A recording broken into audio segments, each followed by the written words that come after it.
is up, guys? Your boy Ash is back again, and man, do I have a good one in store for you guys today. Here, team, it's the big one. It's one that everyone has dropped this year so far, guys, and I just had to dip my quill into that ink and write down mine, guys. So here we go. I'm bringing you guys today my top 30 strongest One Piece characters coming in to the new year, guys, into 2022. I'm excited about this one. I've seen a lot of YouTubers drop their favorite. A lot of the Yonko did as well. We had King of Lightning and Roger and Tekking and all these guys dropping their top 30s, guys, here, along with many other people. So I was going to do it. I was going to put it off, guys, but it got too hyped. And I had to make my own list. So guys, we're going to jump right into this here. Before we do, don't forget to like, subscribe, hit that bell for more of these videos, guys. If you like the content, I'll truly appreciate it. And let's jump right in. I'm going to try to make it fast, guys. I don't want this video to be too long. I'm going to try to keep it under 20 minutes. That's the goal. So I'm going to give you to them in thirds, guys. I'm going to give you to them in thirds. So without further ado, this list was very hard to make. That was really gross. I'm sorry. Still getting over a cold. So hopefully you guys can still understand me. I can hear myself being nasally, so hopefully it doesn't sound that way to you guys. But making this list was hard. I kept flipping people in and out, and guys, like, this person should be here. Like, no, this person should be here. That's the fun part about this list, guys. It makes you remember all the characters that are out there and some of the characters you haven't seen in a while. So I'm sure I missed one character, or maybe not. Maybe my list is perfect. In my mind, I think I got it pretty good, but I love these lists because they piss everybody off, and that's the fun part, guys. So enjoy, get ready to get mad, and let's have a great time together, guys. I'm going to kick this list ass. All right, here we go. 30 to 21. Very bottom, guys. Number 30, we're starting with our boy Sanji, the cook of the Straw Hats. He starts off at number 30. We're going to go right into number 29, Doflamingo Dofi, head of the Dofi family. 28, we got our first red hair pirate, guys. We got Yasopp from the Red Hair Pirates, followed by his crewmate, Lucky Roo. At number 28, guys, we got Lucky Roo. 26 is going to be King the Wildfire, guys. King the Wildfire at number 28. Number 26, excuse me. Number 25, we're going to do Katakuri, the strongest man from the Big Mom Pirates, guys. Katakuri, number 25. Number 24, we're going to go with Admiral Fujitora, guys. Admiral Fujitora at 24. Number 23, maybe surprising, guys. Maybe not. I don't know. It depends where you have this guy in your list. We got number 23 is going to be our boy, New King's Hockey, Zoro, guys. Or Zolo. Never take an L, Zoro. Zoro, my boy. You know I've been good when Zoro's number 23 because he is in my top 3 of favorite characters in the entire One Piece story. So Zoro number 23. Number 22 we got Sabo, and number 20 the squeaks have already begun. Raven drop.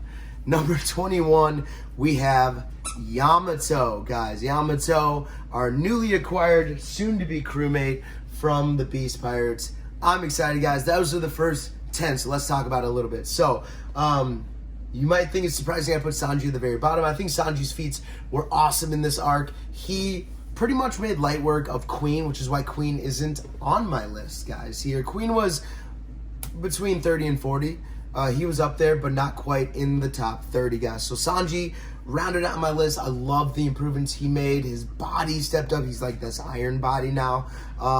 He can like bounce back. He'll just like pop his body back to normal. And he may still have his invisibility powers, guys, because when he was fighting Queen, he disappeared for a second. Queen said it was just his speed. But I think just like his brothers, he'll be able to use his powers to a lesser degree without his raid suit. So I think his invisibility powers, that was hard to say, are still there. And once he starts to get a handle of that, he's going to get even stronger. So we'll see. Sanji next year may even get higher on this list. But that's where Sanji's starting. Doflamingo is in there. Doflamingo's a badass regardless. He's awesome. But I just don't think he's stronger than any of the people above him. I mean, he's had some crazy feats. He's awakened. He's intelligent. He's cunning. But, I mean, the power of some of these guys above him is just too much. So Doflamingo's there. He had to be on the list. Yasopp and Lucky Roo are lower. I wanted to put them higher. I did. I had them initially in the top 15, but We just haven't seen anything from them. I just can't put them higher than some of these characters that we've seen stuff from, content from. So, Yasaba and Lakaru had to be on the list, but they're just above Doflamingo. Now, King and Katakuri. King and Katakuri was tough for me. I kept going back and forth. King is obviously very strong, and when he's in his like fire form, he's pretty much unkillable. Like I don't know why he just wouldn't stay in that form. Yeah, he's slower, but no one can hurt you. I don't get it. But I guess it's a balancing act if you want to try to win a fight rather than just like stall out a fight. But yeah, King. I just don't think King could deal with Katakuri's just crazy onslaught of offensive power. Like his offensive abilities are crazy strong, and his not Conqueror's Haki. He has Conqueror's Haki too, but his Armament Haki is just on another level. So I just think Katakuri is just that little step above King. Regardless of bounty, I just think Katakuri is a little stronger. Now I don't think either of them would handle Fujitora very well because Fujitora's gravity powers are crazy strong, and I think Fujitora, we haven't even seen the top of his range of attack. So I think Fujitora is the weakest admiral right now, but he's still above those guys. Now, Zoro Fujitora, I think is a future fight maybe, which would be really cool. I think that'd be a really fun fight to see, but I think Zoro would come on top, especially now that he's got his King's Haki. I think he's on the verge of creating his 3 black blades that he's going to have at the end of the series, and the fact that he developed his King's Haki and that he's getting a handle on Enma, I think Zoro is only escalating upwards. I mean, he's getting stronger and stronger. He still has to be able to control it because it almost killed him using his Conqueror's Haki this time. But I think once he gets it, he'll be much higher on this list. Now, Sabo. Sabo's a gangster. Sabo was world renowned beforehand as the second in command of the revolutionaries. I mean, Dragon's right hand. He's got Dragon's powers. Dragon raised him, taught him his skills. I mean, Sabo's no one to mess with. Sabo's dangerous. He's strong, and we saw his he has this evil look sometimes in his eye where he's like, I will murder you. So no one wants to mess with Sabo. Hopefully Sabo's all good. I would love to see how Sabo was captured at Marijoa, if it was 2 admirals against him. If it was 2-on-1 admirals against Sabo, it'd be hard for him to win. It's hard for anyone to win against 2 admirals unless you're legit Yonko level. So Sabo gains my respect. He's a badass. I can't wait to see Sabo get in the story, but he's number 22. And then rounding out the first group of 10 guys is Yamato. Now Yamato, for a little bit of there, she showed her strength. I mean, she was taking out Beast Pirates and she was taking out the Flying Six like it was nothing. She made light work of them. And then we didn't get to see her against one of the commanders. So we didn't get to see him against King or Queen or even Jack. But we did see her fight against Kaido, and she held off Kaido for enough time for Luffy to recuperate and get back up there. So she's probably on the same level as those commanders, if not just a little bit stronger. And I think eventually she'll be the number 4 on the Straw Hat Pirates when she gets on there, because I think Zoro and Sanji are both going to leap her as we go into the next arc. They're not quite there yet, but I think by the time we finish the next arc, they will be. Because that's just the dynamic of the Straw Hats. It's always Luffy 1, Zoro 2, Sanji 3. Zoro and Sanji could probably be equal, but it's always that order for who they fight as well. So I don't think Oda's going to mess with that dynamic, so I think Yamato's going to be 4. But for now, I think Yamato's slightly above them because of what she did with Kaido, her devil fruit powers, and her understanding of combat, because she was raised by legit Kaido, like a monster, terrifying, awful Oni father. So, I mean, her strength is crazy strong. I mean, she's wildly strong. Don't get me wrong, just because she's at this part, it doesn't mean that she won't be someone to trifle with. She's going to kind of be the Odin of the Roger Pirates when she joins the crew. I still think Scopper and Rayleigh were stronger than Odin by the end, but Odin is killing Kaido without interference from the rest of the people. That's how strong he was. He was probably the number 4 on that ship. So that's where I see Yamato in the future of the story. So guys, that's the first 10. Let's jump into the next group of 10 guys here. Number 20, he had the old guard, guys, holding down the top 20. We got our boy, Monkey D. Garp.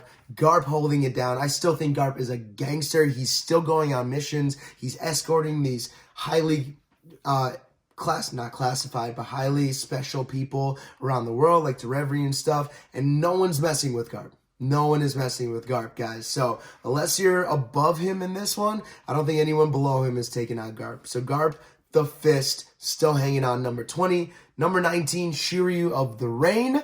Number 18 is Kid. 17 is Law. And then we got 16 is Kizaru, another Admiral. We got 15, another one of the old guard, Rayleigh, guys. Rayleigh is up there. 14 is Green Bull. Where did I miss? Yeah, 14 is Green Bull. 13 is Aokiji. 12 is Rob Lucci. And 11 is Marco, guys. Marco the Phoenix. All right, so let's talk about this grouping a little bit, guys. I had to have Garp in there. Garp is a gangster, and until I see Garp fall off, he's going to be in my top 20. I just love Garp. I think his mystique alone puts him here, and I think regardless, he's mastered Armored Hockey. He may have Conqueror's Hockey. He's not really a conqueror, so maybe not, but I mean, his hockey alone makes him a threat. His knowledge, his experience, like none of these whippersnappers are going to take Garp down without much of a fight. The only reason Luffy punched him is because he let him. Garp is killing Luffy at Marineford if he wants. So, yeah, Garp is a gangster no matter what, so he had to be in the top 20. Now, Shiryu of the Rain is 19. He could be higher. He could be even lower than this. I think his final opponent's going to be Zoro anyways, so they'll both be up there with the best swordsman in the world right now, but I think Shiryu, number 19, is a good spot. We just haven't seen enough from him, but his aura and his mystique, and now that he has the invisibility devil fruit, makes him a threat, so I think the top 20 is a good spot. Now, the dynamic between Kid and Law, I think these two are always going to be compared to each other. Like, who's going to be the second strongest out of the worst generation behind Luffy?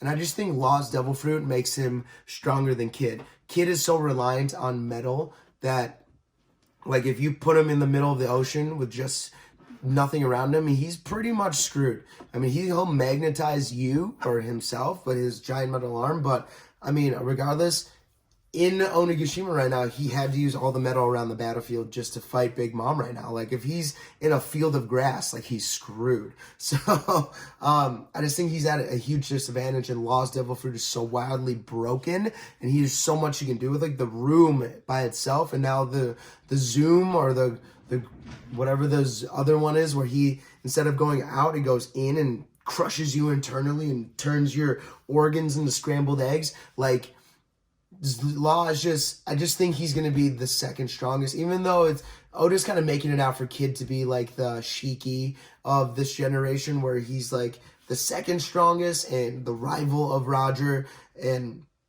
But I just don't think it's going to be the case. I think Law is going to be the second strongest of the worst generation behind Luffy. So that's why I placed them, guys, next to each other. Kid at 18, Law at 17. Now Kizaru and Green Bull. Now, Kizaru they're not next to each other. 16, Rayleigh's 15, Green Bull's 14. Now, this was interesting. I just think Kizaru is unbelievably strong. Unbelievably strong, but I just think his, like, lackadaisical attitude can get him in trouble sometimes. And I think he did that with Rayleigh, where he was like, do, and he tried to go after people, and Rayleigh just blitzed him and was like, boom, nope, can't do that. And just, I mean, for a person with light power to be held back by an older Rayleigh, regardless of how badass and strong Rayleigh is, and that's why I have Rayleigh above him. I just think Rayleigh's, I'm going to gush about Rayleigh because I love Rayleigh, guys. Rayleigh is so intelligent and so savvy, and his knowledge of battle and his understanding of his opponents is so good that he had to be in my top 15. I just love Rayleigh. I love Rayleigh's character. I mean, I'd gush about him a lot. And I just think, I want to say I hope Zoro turns out like Rayleigh, but Zoro's not that smart. But Zoro's going to be a gangster. Don't get me wrong. He's going to be a badass. He's going to be an awesome second in command. The King of Hell is going to be his aura, his nickname. But, I mean, Rayleigh's just something else. I mean, he just has this calm, confident, cocky-ish demeanor, but it doesn't come off that way. He's just intelligent.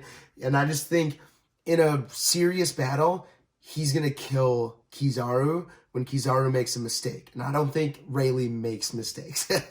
So I had to put him at number 15. Now, Green Bull at 14, guys, I just think Green Bull is going to bring out some crazy, like, wilderness tree power where he just can, like, branch off and absorb the sun, and he just doesn't need nutrients, and he can fight for days and days and days. I don't know. I just think he's going to have some crazy powers that's going to make him super strong and a huge threat going forward. At least I hope so. I think if we're going to wait this long to see Green Bull, he's got to be pretty strong. And we saw Fujitora pretty early, and we kind of got a gist of his powers. I hope we see Green Bull, and it just blows our mind that he's this strong. So that's why I think Green Bull is going to be in the top 15 once we see him. Aokiji is number 13, excuse me. Aokiji, I just think after leaving, has gotten a little more freedom, but I think he's still so dangerous. Of the 3 admirals before, he was probably the second strongest behind Akainu. And that's why Akainu is above him in this list. And we'll get to Akainu. But Aokiji is a huge threat. Now that he joined the Blackbeard Pirates, I mean, he acts lazy, but he's very intelligent. He sees things coming well beforehand, and he was never afraid to do his duty. He just wasn't rushing to do the duty. Like when he had to kill Saul, back when Robin was escaping O'Hara, he was like, I don't want to do this. Saul was his friend, but Saul betrayed the Marines, and he was like, okay, I have to do this. Ice Age, and he froze him, killed him. Boom, like that. Like Aokiji does what's necessary, but he'll never do it unrationally. He'll just do it when it's needed, how it's needed, because he's a badass, and he can fight with the best of them. I mean, you saw it in Marineford, he was fighting with Marco and the rest of the Whitebeard Pirates. Like, he can fight with anyone, and I'm sure he's going to have some crazy role at the end of the story. So, Aokiji, number 13, Rob Gucci, and number 12, guys. I just think Rob Lucci is going to be one of the tougher battles come end of the series if we do get a fight between him and Luffy. Again, maybe in the Save Sabo arc that may be coming down the line. I think a rematch with him, he was dangerous beforehand. If he masters, I just want to say everyone's Conqueror's Haki. If he masters Armament Haki, Observation Haki, along with his 6 powers, and maybe awakens his Devil Fruit, at this point on, it's been 2 years, so plenty of that can happen. He's a huge threat, especially now that he's part of CP0. He's probably learned to master these Haki forms. He's going to be very dangerous, and I think I'm not going to say he's Yonko level, but he's going to be up there. He's probably very dangerous. I mean, we've seen these CP0 members make light work of the Supernovas for the most part, not the stronger ones. We haven't seen him against Kid and Law and Luffy, but I mean, they make light work of people. So, yeah, I think Rob Lucci's going to be up there. I think he's just outside the top 10. And then rounding out the top 10, guys, one of the stronger commanders that was left, and not too surprising, probably anyone, is Marco the Phoenix. I think Marco, with his Devil Fruit power, his savvy, his knowledge, is just someone who's always a threat. Always a threat. He's always a badass. He's strong. Obviously, he held off King and Queen by himself, and he was just kind of toying with them. Eventually, he kind of got beat up a little bit, but he's still flying around, and he's fine. His recovery power is crazy strong. So, the fact that he's strong, he fought under Whitebeard. He was the strongest behind Whitebeard. Like, Marco's no one to sneeze at. Just because he lost to Blackbeard, a lot of people are losing to Blackbeard. That is nothing against Marco. Blackbeard is overpowered as all hell. So the fact that Oda has made Blackbeard this strong just shows that Marco is fairly talented. He's a genius when it comes to his Devil Fruit and his fighting prowess. Marco has to be up here because he's just, with his Devil Fruit knowledge, I mean, he's no one to mess around with. I mean, he'll go head-to-head with any of the people below him, and it would be hard to pick against Marco. It would truly be hard to pick against Marco. So, yeah, Marco, number 11, rounding out, guys, the top 20. Here we go. Top 10. Let's finish this, guys. Number 10, we got Ben Beckman. We got Ben Beckman, the second in command of the red-haired pirates. Yeah, Ben Beckman is a gangster. Ben Beckman is a gangster, guys. Let's move on. We have Akainu at number 9. Second strongest Marine behind number 8, Kong. No one talks about Kong. Kong is number 8. Big Mom at number 7, guys. I know. Relax. Number 6 is Mihawk. I know. Mihawk number 6. We have Luffy at number 5. You guys are probably waiting to see where I put Luffy. Number 5. Number 4, I have Kaido. Number 3, I have Blackbeard. 2 is Dragon. Number 1, we all know who number 1 is. My boy, red-haired Shanks. Shanks rounds out my top 30, guys. So let's talk about this one really quick. Ben Beckman has been brought up with the Yonko. When they were doing the bounties, Ben Beckman was brought up. We know he's the smartest person to ever come out of like the East Blue or the West Blue or whatever it was. He's highly intelligent, very savvy. Admirals fear him. I mean, you walk around as Shanks' right-hand man, handpicked, you're something else. You're a badass. He might have King's Haki. He might have Master Armor Haki. I mean, he walks around with a rifle and he just beats the shit out of people with it. Like, Ben Beckman is going to be by far the strongest second in command in the story until we get to Endgame. Ben Beckman is a gangster, and I cannot wait to see Ben Beckman fight for the first time. I am so excited. That'll be awesome. So Ben Beckman, number 10. Number 9 is Akainu, guys. Now, Akainu, I think, is a huge threat. And he is giving everyone in the top 10 a fight. There is no low-key fight for Akainu in the top 10, but I think everyone above him is beating him. By the end of the fight, he would lose. That's why I have Akainu at number 9, guys, here. I still think Akainu is going to be a huge threat. He's one of the main villains of the Marines, so he's going to be at the end game level strength. So it's going to be the best of the best that has to fight him at the very end, guys. So Akainu number 9. And you can't dismiss the chief of staff, the chief commander of the entire world government, Kong. He's not there for nothing, guys. He's not the fleet admiral. He's the fleet admiral's boss. And he's got arm cannons like no one's business. I mean, he's sitting there with his schmedium cert just flexing on everybody. You walk into his office and he's just like, what? And then you're like, I don't know. I'm sorry. I'm staring at your arms. Like, his arms are redonkulous, guys. Crazy. And I just think he was the fleet admiral at one point, so he's in the same position Akainu was now. If not anything, he's smarter now. He probably is just as strong, if not stronger than Akainu. He's got not King's Haki. I just want to say that all the time. He's got Conqueror's Haki. He's got Observation Haki. I mean, he might have King's Haki. He's the chief commander of the entire world government, so it wouldn't surprise me. So yeah, crazy that people don't respect Kong enough. I know we haven't seen virtually anything from him, but to be in charge of the world government, to be in charge of CP0 and the Marines, he's got to garner some respect. And Oda, please tell me you didn't forget about Kong and just wrote him off. He needs to be at the end of this story. He needs to be the gatekeeper of Mary Joa or something. Like, if they go storm Mary Joa to save Sabo, I want Kong there in front of the castle just whooping on people. That's what I need to see. I need Kong action, guys. So Kong is there. Now, Big Mom at number 7. Big Mom obviously is strong. She's got Hera now, which probably even made her stronger, because I think Hera is stronger than Zeus. She got all her homies. She's an iron balloon. She's got her Conqueror's Haki. She's got Armored Haki, Observation Haki. Yeah. But I just think she's vulnerable because she's an idiot sometimes. She's an idiot, and I just don't know if she's savvy enough to deal with the people above in a I'm going to kill you kind of fight. Like, Big Mom is strong, no doubt, but she's taken too many L's for me. Like, she got brachiobombed by Queen, which was really annoying, but she was in her state and then she got a picture broken and then lost her mind. So she's just not consistent enough for me to put her in the top 5. So yeah, she's number 7.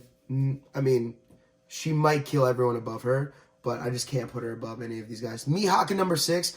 I just honestly think Mihawk is Yonko level. I just think he is. I just think he's Yonko level. He would put up a fight with any of these guys. The only one he wanted to test his mettle against was Whitebeard. And if that fight continues, I think Mihawk may have killed Whitebeard at the Summit War. Like, if it was a true one-on-one, no one messed around, Whitebeard, overwhelming strength, but in his older age, Mihawk, being young, savvy, strong as all hell, strong as swordman, is probably able to hang in there just long enough, and Pops gets one of his heartaches, and he's just going to dice him up. Like, I'm not saying Mihawk is taking out Whitebeard in his prime. No. Don't get me wrong. Whitebeard would mollywop the shit out of Mihawk in his prime. Mollywop the shit. But Summit War, Whitebeard was sickly. Old and sickly, slow, and a little out of it. So Mihawk probably is taking him out. Mihawk is probably just as strong as some of the Yonko, if not just below them. Just below them. And I'm barely saying that. So Mihawk is up there, guys. Number 6. Top 5. Luffy. Finally in the top 5, guys. He's going to be there. He's going to be a Yonko by the time this arc is over. I just feel it. There's no way they're not going to be able to give him. I mean, he was considered the 5th Yonko now. And if he beats Kaido in Kaido's house and the rest of the Beast Pirates with his alliance pretty much, yeah. I can't see how he's not, especially if he puts Wano under his control, along with Dressrosa, who's technically under the world government's control, but is protected by Luffy and them. And Fishman Island, like, he's getting territories. Bartolomeo's out there just claiming islands in the name of Luffy. So, I mean, his expansion is growing. He's got the Grand Fleet now. Like, there's no way Luffy's not going to be a Yonko after this arc. So, yeah, he's in the top 5. And I have him below Kaido because I think one-on-one full strength Kaido right now is going to beat him. But I think by the end of Elbaf, Luffy's beating Kaido one-on-one full strength. So, yeah, that's why Luffy's still below Kaido, but he's winning this battle against Kaido because Kaido is exhausted from fighting like 20 different battles in this entire war. But yeah, Luffy's definitely top 5 now. Strongest characters in the verse. I mean, he's up there. He's strong. I think he's taking down anyone below him. I don't think any of the Admirals have anything on Luffy right now. I think the Admirals are going to be good fights for Sabo, for Zoro, for Sanji, for Yamato, Jinbei maybe at the end of this arc, at the end of the story as well. Luffy's fighting like Emu, Blackbeards. Like, he's above that now. So moving on. Kaido is number 4. Speaks for itself. Kaido's strong, but he's not impervious. We've learned that now. He's not unbeatable. He's definitely killable. But he's still no one to fuck with. I mean, Kaido is terrifyingly strong. His endurance is maddening crazy. I mean, he's fought all of the worst generation and whooped on him. He's killing off Minks like it's nothing. I mean, he's gotten deathly hurt twice, and he's like, I'm fine. Keep going. He's killed Luffy 3 times. So, yeah, I mean, Kaido is no one to mess with. Blackbeard at number 3. I just think Blackbeard is broken. Broken as all hell. Blackbeard is so broken. I mean, 2 devil fruits, maybe a 3rd with the dragon fruit if he comes and steals it from Kaido. I mean, he's got the 3s, so if he gets another devil fruit, it might be over. He might be the strongest character in One Piece. I don't know how Luffy's going to have to handle him. It's going to be some crazy feat from Luffy taking him on. It's going to be some sheer willpower. Some intelligent. Luffy is a genius when it comes to fighting, so again, it's not going to surprise me too much if Luffy defeats Blackbeard, which he will at the end of the story, but, I mean, Oda's almost making it insurmountable that he's going to be able to. So we'll see. But Blackbeard obviously speaks for itself. We know Blackbeard's strength. He's a tactician sometimes, but he's also an idiot at times. And it may be because of the personalities that he has. So Blackbeard is up there, number 3. I'm excited to see Blackbeard in a confrontation. I hope it's against Shanks. We get to see a little bit, a glimpse of that power that we want to see between those two. Number 2 is Dragon. He's not the world's most wanted man for nothing. The world's most wanted man, he's the head of the Revolutionary Army. He may have been a Celestial Dragon at one point. We don't think so. We think his wife was at one point. But, I mean, you don't think you can topple the world government without thinking you're strong enough to do so. And I know he's not trying to do it by himself. He's trying to make it this entire army, and he has to topple the world government. But just because you have an army doesn't mean you're going to be able to do it. With the heavy hitters and the devil fruits and the strong people that the world government have, Dragon's going to be like, if it comes to my army and their army evening out, taking each other out, I need to be able to be the person that puts us over the top. So I think he is as strong and would definitely mollywop Kong, Akainu, Fujitora, Sengoku, and Sengoku didn't even make my list. He was number 31, actually, guys, number 31. So, yeah, I just think Dragon is brokenly strong. And if he has the weather fruit where he can just rain lightning and tornadoes and wind gusts and whatever, if he's got the wind fruit, I mean, I just think Dragon is going to be one of the more overpowered characters in this entire series when we get to see him fight. Or he's going to be just the ultimate hockey user, and that's his hockey can move the wind. Some crazy thing. I just think he's going to have some crazy power that makes him such a threat. And then maybe it's the Western Dragon. That would be really cool. And finally, Shanks. To no one's surprise, Shanks is the strongest character in arc. We haven't seen anything from Shanks, but we just know Shanks able to hold off Kaido. You see Shanks, you shit a brick at Summit War. Like, the quality of his crew, not the quantity, matters so much that their total bounty eclipses pretty much all of these other Yonko pirate crews. It's crazy how strong his crew is, the quality of his crew, and that's because Shanks is a gangster. My favorite character in the series, guys, and we've seen like 15 chapters of Shanks total, maybe, and probably less than that in the entire series. I haven't counted, but it's probably close. Probably like 15 chapters worth of Shanks material and a cover page here and there. So yeah, guys, I just have to put Shanks at number 1. I honestly believe he's the strongest. I think he's killing Kaido if he wants to. I think his fight against Blackbeard is going to go wrong somehow, but I think one-on-one, he's killing Blackbeard. I just think Shanks is too smart, too savvy. He doesn't do anything rashly. He's rational, and he's open-minded enough to be like, I can't do this myself. I need help. He's not afraid to use his friends. And Shanks is just so savvy that I just don't think anyone below on this list is going to take him out one-on-one. And he's mastered every hockey. If we've seen Rayleigh with the mastered form of hockeys, like the King's Hockey, Conqueror's Hockey, and the Observation Hockeys at their very best, Shanks is a step above that. And I think he learned from Rayleigh, and that's how he knows what it looks like to have it mastered, and he took it to the next step to get it even better. I think Shanks is master of hockey, and it's going to put the master of hockey versus the ultimate devil fruit user. I think the fight between Shanks and Blackbeard is going to be one of the better fights in anime manga history. I know it's a bold statement, but that's what we're building to. Like, Oda, please give us that. Please. And I'm not going to go on a tangent about this, guys. This is a video for a different day. But, yeah, I think Shanks is up there. I think Shanks is the best of the best. That's my list, guys. Top 30 in 2022. Now, I'm excited to see this list change in 2023 as next year rolls around. But, guys, this video's done. I'm not sure how long I've been going. Hopefully it hasn't been too long. Comment below, what do you think of my list? Did I leave someone out that you would definitely have on? Anyone in the top 10 you disagree with, guys? Let me know below. I would love to hear your thoughts. Bring on the hate. That's what these lists are for. I can't wait. Guys, let's go. I'm ready for it. Bring it on. I'll comment to any comments below. So let's hear it, team. That's it for your boy, Ash. I am out. Peace. Have a fantastic